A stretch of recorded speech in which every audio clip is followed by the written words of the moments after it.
Madame, mademoiselle, monsieur, bonjour et bienvenue dans cette web série où nous poursuivons notre rencontre avec monsieur le cardinal de Kessel. Bonjour. Bonjour. Dans la première capsule, vous avez parlé de l'importance de la place de la religion dans la société. Moi, j'avais envie un petit peu avec vous creuser le rapport aussi de notre religion, le christianisme, en lien avec d'autres religions et entre autres avec le judaïsme. Oui. Ça me fait plaisir parce que je viens de temps en temps, je suis à la synagogue. Et du temps que j'étais auxiliaire, évêque auxiliaire à Bruxelles, j'ai toujours eu de bonnes relations avec la communauté juive à Bruxelles. Et donc c'est aussi un sujet qui m'intéresse beaucoup et dont je pense que c'est très important pour l'Église et son avenir.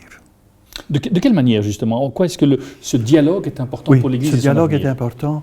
En tout cas, le dialogue interreligieux est important. Le dialogue du christianisme avec l'islam et avec d'autres traditions religieuses, c'est évident. Il est très important aujourd'hui que des gens de différentes convictions et de différentes religions se connaissent, se rencontrent. Il est très important de connaître l'autre. Mais pour le judaïsme, à mon avis, c'est encore plus important. Parce que le judaïsme, on parle beaucoup d'autres religions, entre autres le judaïsme, l'islam, etc. Mais on peut se poser la question, est-ce que le judaïsme est une autre religion pour le christianisme? Parce que c'était encore du temps que j'étais à Bruxelles et le grand rabbin me disait un jour, vous savez, dit-il, ce que nous, les lectures à la synagogue, le samedi, et les psaumes que nous chantons, ce sont les mêmes lectures que vous entendez aussi à l'église. Et pour la liturgie des heures, ce sont les mêmes psaumes. Il y en a 150, il n'y en a pas. Et ce sont les mêmes, exactement les mêmes. Ça veut dire, le judaïsme n'est pas simplement le fondement du christianisme historique. Historiquement, c'est le fondement. Nous sommes nés du judaïsme. Mais c'est pas simplement, notre attachement au judaïsme n'est pas simplement parce que c'est notre fondement, c'est notre origine. Il y a aussi une identité. C'est la même foi. Et beaucoup de choses nous avons en commun. Évidemment, je sais bien que c'est la personne de Jésus qui pose problème dans ce dialogue. Mais là aussi, il faut être très très nuancé. Parce que Jésus était juif. Il était juif lui-même. Il a toujours vécu aussi en tant que juif. Et c'est la question de la messianité. De sa messianité, s'il oui ou non, il est, comme nous disons, le Christ, c'est le mot grec qui signifie le Messie.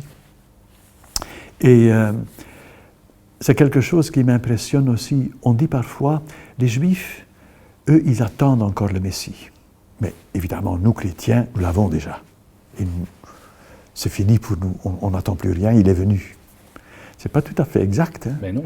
Mais non, pas du tout, parce que dans chaque Eucharistie, on célèbre toujours l'Eucharistie dans l'attente de la venue du Messie, de la venue du Christ. Évidemment, je sais bien que les chrétiens parlent du retour, mais le retour, c'est quand même son adventus, c'est sa venue du Messie. Et donc, oui, pour le Juif, évidemment, lui, il ne peut pas s'imaginer que le Messie peut venir sans que les temps messianiques arriver eux aussi. Donc si le Messie vient, alors le monde est sauvé. Oui, pour nous chrétiens, oui, tout a changé aussi avec sa venue. Le monde, évidemment, extérieurement, il n'y a pas grand-chose qui a changé. Le monde continue, mais ce n'est plus la même chose selon notre conviction religieuse, parce que Dieu est devenu le semblable de nous. Il a partagé notre condition d'homme, il a envoyé son esprit, c'est lui qui travaille dans le monde, donc il est en train de sauver le monde.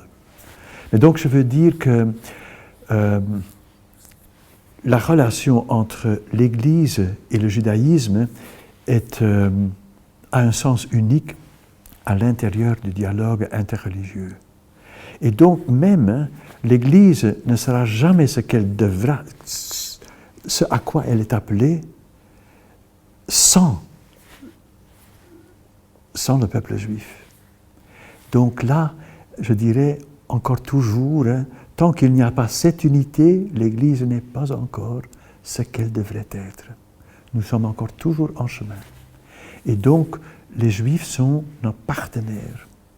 Il vient de publier à Rome un document de la curie romaine, enfin pour ainsi dire, mais un très beau document sous le titre que les promesses de Dieu sont irrévocables. Et donc pour Israël, et il s'agit de la question de l'annonce de l'Évangile pour les Juifs. Et là, je dois dire, j'ai lu le document, c'est très très bien fait et très délicat, parce que le prosélytisme vis-à-vis des Juifs, enfin, je pense que le prosélytisme n'est jamais une bonne chose. Hein, essayer de convaincre l'autre et de le forcer, de s'imposer, ça ne se fait jamais. Mais toute la question est de savoir si, quand je dis le judaïsme n'est pas une autre religion, il est un problème de dire que le juif se convertit, parce que la conversion dans la Bible, cela veut dire que, bon, j'abandonne les faux dieux, les idoles, et que je m'abandonne au seul Dieu unique.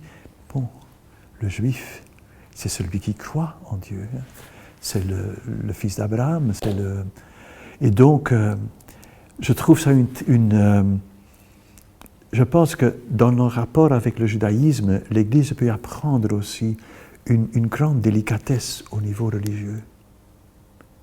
Comment est-ce que justement ce dialogue nourrit votre propre foi, de manière plus personnelle? Ah oui, oui. Vous savez, moi je suis toujours, je le dis toujours, pas toujours, mais quand même souvent, les grandes fêtes chrétiennes, quand je dois toujours prêcher, et quand, par exemple, la fête de Pâques, je ferai toujours une petite référence aux Juifs. Et non seulement les Juifs du passé, parce que dans l'Église, on a l'habitude, les Juifs célébraient la Pâque aussi, comme ça et ça. Moi, j'ai toujours dit, les Juifs célébraient, les Juifs célèbrent. Et moi, j'essaie toujours de dire, bon, nos frères juifs, ils le font encore toujours, fidèles à leur tradition. Et quand j'ai l'occasion, je le dis aussi, aussi pour les psaumes, aussi pour la liturgie synagogale, qui ressemble fort à nous. D'ailleurs, à Bruxelles aussi, quand on entre dans la synagogue, on se croit presque dans une église. C'est une même architecture aussi, même le tabernacle où la Torah est conservée, la présence. Et donc, moi, dans ma formation théologique aussi, quand j'ai fait ma théologie à partir de 68, à ce moment-là, c'était un moment favorable, enfin, pour étudier la théologie.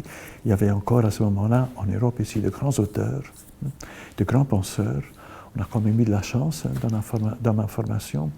Mais là, la redécouverte du judaïsme de la part de l'Église nous a beaucoup aidé. Je pense aussi, avec le Concile Vatican II, le Nostra Aetate, ça fait 50 ans. Et donc, sur le dialogue interreligieux, c'était quand même à ce moment-là quelque chose de tout à fait nouveau.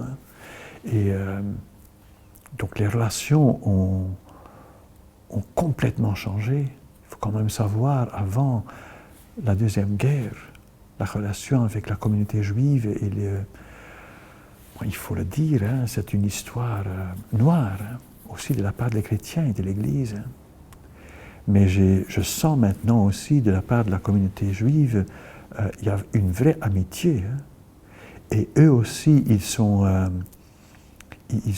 non seulement tout intérêt, mais ils sont très intéressés à de bons rapports avec nous et d'avoir une amitié. Mais moi aussi, je pense que l'Église a besoin non seulement de la tradition juive, mais du judaïsme vivant aujourd'hui. Il faut quand même savoir que nous partageons la même tradition monothéiste. aussi avec l'islam. Je crois que ce sont des choses importantes pour l'avenir. Monsieur le cardinal, merci beaucoup de ce partage. Oui. Nous arrivons déjà au terme de ce magazine et nous aurons plaisir de vous retrouver dès la semaine prochaine pour une autre thématique. Merci à vous.